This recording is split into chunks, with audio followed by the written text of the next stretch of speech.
Alright, so this is the underside of the atoms. This is the electrical field. The reason I'm saying it's the electrical field is because it's pretty much whenever you can see it, the light, it reflects light, as you can see here, except for the very center, which if I had the angle correctly, that black dark spot should be directly in the center, but I'm kind of catching it at a slight from the side, so it doesn't quite look centered. However, that is like the intake, so the stuff comes around, it's pushed out of the outer ring there, and then it comes down forming a dome, because it's pushed out by the rings, and then right there at the underside of the core, it's taken back in. Or blown out, I suppose it could be, but I believe it's taken in.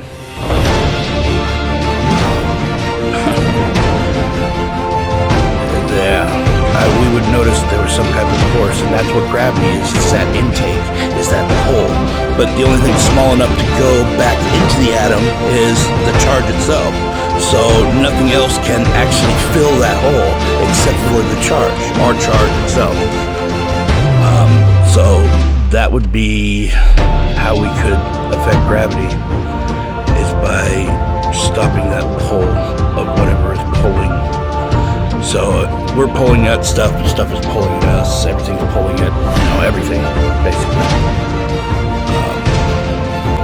And that void, that pull, is created by the movement of the particles inside that magnetic field. It creates like a vacuum inside itself.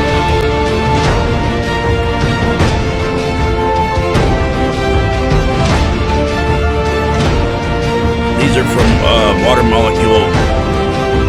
You can't see the hydrogen through the electrical field, though, unfortunately.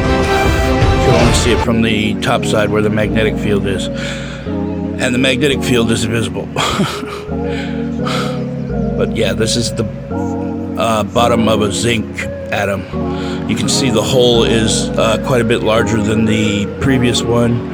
That's because the core of a zinc atom is bigger than a water molecule, or an oxygen atom. That's what we saw in the water molecule, was the oxygen atom, mainly. You don't see much of the hydrogen, just the two linked rings, which technically might be all that hydrogen is, possibly. Don't quote me on that. Oh, that's still a theory. You can quote me on all this other shit, though. This stuff is on point. I've been researching this for over 3 years now. I've been observing atoms for over 3 years now. I probably know more on the planet about atoms than anybody else, which I find comical because nobody believes me a word I'm saying about this for some reason. It's like, no, they aren't bokeh. No, it's not a lensing effect. No, it's not a reflection. It's like, I've looked into the eye. I know these are atoms. I'm absolutely positive. What else would have electrons orbiting it?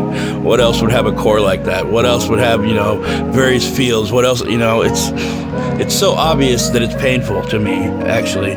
But it's like, science is real funny about the way they do things. To me, a discovery, if I can go up on stage and I can show you what it is, that's a discovery. Somebody discovers an animal, they show you the animal. Well, I discovered atoms. I'm showing you atoms. Where's my fucking, 15 minutes anyways. Because it's definitely newsworthy. Alright, well, I'm going to stay silent for the rest of the video. Enjoy. If you want to watch, you're more than welcome to. I can zoom in here. I'll zoom in here in a minute. Give you a little close-up of some of these.